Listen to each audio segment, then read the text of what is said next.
CNN Türk Gülşen Coşkun, teşekkürler. Sorum öncelikle Türkiye Cumhuriyeti Başbakanı Sayın Davutoğlu'na olacak. Efendim, az önce katılımcı... Yes, we have a question for the Prime Minister. You told us that the process was revitalized. But during the meeting, did you touch upon the issue of Turkish membership? How much longer will Turkey have to wait? And Mr. Juncker talked about the issue of visa liberalization. Is there a timetable? Some information has been released. We heard about from October 2016, Turks could travel to Europe without visas. Is that true?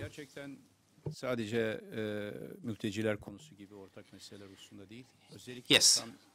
Well, we didn't just discuss the issue of refugees. We also looked at the question of the negotiations, and there were some very positive consultations. So in that sense, all the heads of state and government took the floor, and they all said quite openly what their position was about the issue of Turkey's membership of the European Union. And they all said that it was important that we should take action, and we should take action together. Now, as I said earlier, 11 years after a significant summit was organized, and Chapter 17, a new chapter 17 is going to be opened up, which is a clear signal, and there's also going to be a declaration from the European Commission about the other chapters. So there probably will be an acceleration of the negotiations between Turkey and the European Union in the area of politics, energy, and high-level dialogue channels have been set up, and there will be high-level meetings twice a year. When it comes to visa liberalization, we also have a very open timetable in front of us. The first report will be issued in March, and then in June, Turkey will start applying the readmission agreement. And then the liberalization of the visa process should be triggered. And there are things that we have to do and things that the European Union has to do as well. So from the perspective of our government, as we said yesterday when we declared our government's programme, the European Union is a strategic objective. Membership is a strategic objective for us. And that's going to speed up again in 2016. This summit gave us the first initial signs for that. There's been some very positive developments. No disagreement emerged. So I think 2016 really will be a key moment in relationships between the EU and Turkey. Thank you. I would like to add that this visa liberalization process is a process we are attaching a great importance to. There is a link, one should not forget, between the readmission agreements and the visa liberalization. This will be kept on our radar as a couple of things which have to be done together. The Prime Minister described in the correct way the process, and if all the requirements will have been met, I do think that this visa liberalization can enter into force in autumn 2016. Everyone having to know that we will not change the basic criteria commanding the opening of the visa liberalization towards Turkey, but I do think that this has been well understood. If you allow me, one thing must be clear. With today's decision, both sides have committed to step up the tempo on these accessions talks with a view to making progress. But the benchmarks and standards will remain the same. I am absolutely sure that we can be more optimistic than before because of your determination, Mr. Prime Minister, and goodwill. But of course, our goal is the same as before. It means benchmarks and standards. Thank you. The next question goes to the gentleman in the fourth row. Hi, Lawrence Norman from the Wall Street Journal. A question for each of the leaders. For Mr. Davutoglu, can you offer any guarantees of what Mr. Tusk said earlier, that this deal will lead to a quick and substantial decline in the number of migrants coming to Europe from Turkey? For Mr. Tusk, If the numbers of migrants don't start to fall, how much of this fabled 3 billion euros will Turkey eventually get?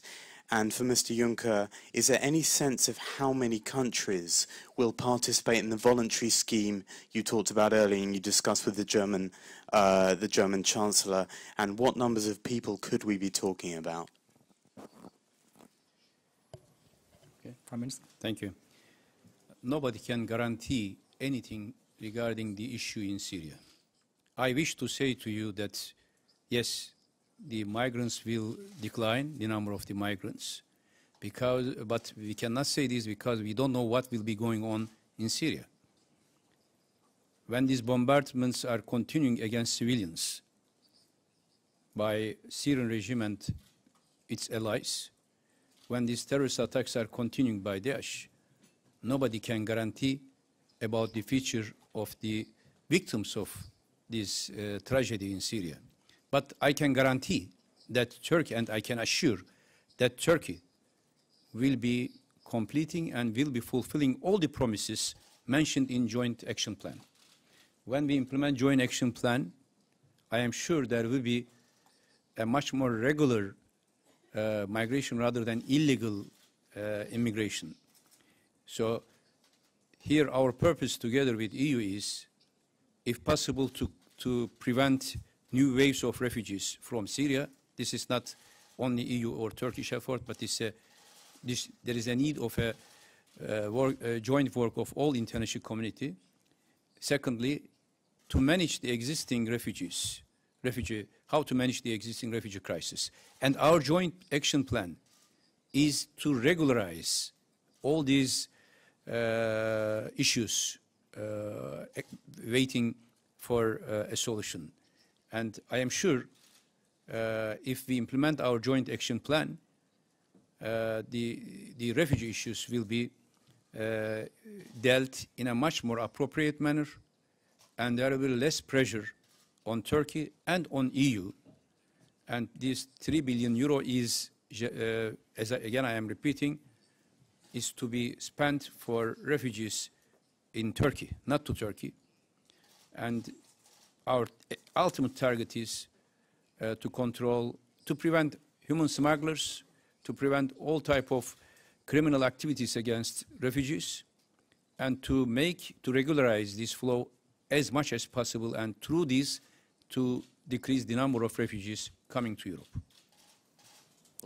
You know, today's deal is a package where we have agreed to deliver in parallel. And we will, of course, monitor the effects on the ground closely. At least once a month, COREPER will get a report on the facts on the ground. But we have to be clear, this is not a simple, trivial trade, money for numbers of refugees. It's impossible, and I think it's immoral also. It's, I hope that you know what I mean. Wir hatten heute auf deutschen Initiativantrag. On the German initiative, we had a meeting of 8 member states plus Commission on the resettlement of refugees currently in Turkey. The Commission supports this initiative, and by the 15th of December we will submit proposals about the detailed implementation of this initiative. I cannot give you the details to the nearest millimeter as to how many member states will participate on this voluntary resettlement scheme. I hope there will be several member states participating, and I think it's essential in our relations with Turkey that we use this resettlement program to relieve the burden on Turkey because of the high number of refugees already there. I was saying this in English because I had the German translation, but if translated correctly, it's the same. No. Thank you. We take another question. I see the gentleman there in the third row from the end. Yes, please. Yes. Last question. Sonamut from NTV Turkey.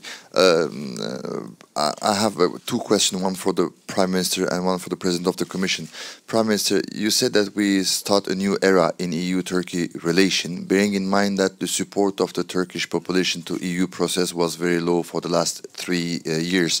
How are you going to revitalize the Turkish opinion as well in order to have the full confidence of the reform process in Turkey, no matter for the refugees, internal reform, and how are you going to keep the momentum in this process? And for the President of the Commission, we thought that Turkey was a bit forgotten for the last 2-3 years within EU. Now, since the refugee crisis, or because of the refugee crisis, there is a new momentum.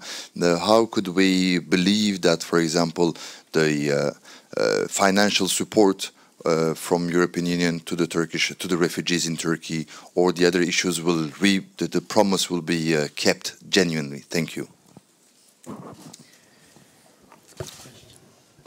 I think Turkish society continues to support Turkish membership to EU. It depends which question you are asking to the people. If you ask the people, do you want Turkey being member of EU, the percentage is very high. But if you ask, do you believe that EU will accept Turkey as a member country, the expectation is very low. If there is a willing of Turkish society to be member, to change their mind whether EU wants to accept Turkey or not is a matter of joint results of our joint efforts. I am sure if we achieve our goals to open new chapters in next months and to have visa liberalization next year, the expectation will be much higher. Turkish society is a very dynamic, open-minded, and at the same time result-oriented society. It is also the latest election results shows this very well. 85% turnover, 97.5% representation is a miracle in modern democracies. And if Turkish people went to the polls with such an enthusiasm based on our promises, I am sure as a Prime Minister who got 49.5% support from the people, I will be able to convince our people that EU wants to see Turkey as a member country. And today, I was very happy that in our meeting, there is such a political will on EU side as well. Then, based on our actions, that momentum will be moved in a positive direction. And from our perspective, as I declared yesterday in our in our program yesterday in the Parliament, our government will be a government of reform. We will be doing everything possible to open as many chapters as possible and to do more and more reform packages in the Parliament. And if we are able to solve Cyprus question in next months, which is going quite well, the negotiations, I think Turkish EU membership will not be a dream which will be achieved in the future, but a reality in coming years. Thank you. I don't think it's fair to say that we were treating Turkey with benign neglect in the last few years. That was not my impression, and that was not my agenda. Donald Tusk went to Ankara in recent months. I had a meeting with the then Turkish and the now Turkish Prime Minister months ago. I had 2 meetings with President Erdogan. We had a meeting between the President of the Council, the President of the Parliament, and the President of the Commission with President Erdogan. This was the first meeting between Turkey and the 28 member states. I'm drawing your attention to the fact that this was a meeting between Turkey and the 28 member states. And the Prime Minister drew your attention to the fact that the Cyprus settlement is an important step which will have to be taken in the next coming months. And I'm quite optimistic after having visited Cyprus. That was the only country I visited bilaterally, and after having listened to our Turkish partners, that things are moving in the right direction. I'm very grateful for that. It needs two to dance tango. We will propose as a Commission to open a certain number of new chapters, including Chapter 24 about justice, freedom and security. And when discussing these chapters, we'll have to overcome the divergences of views we have in that very particular domain. I'm quite optimistic that things are moving in the right direction. In Europe, we need Macarena, not tango, because we are... Thank you very much. This concludes the press conference. Thanks for your attendance.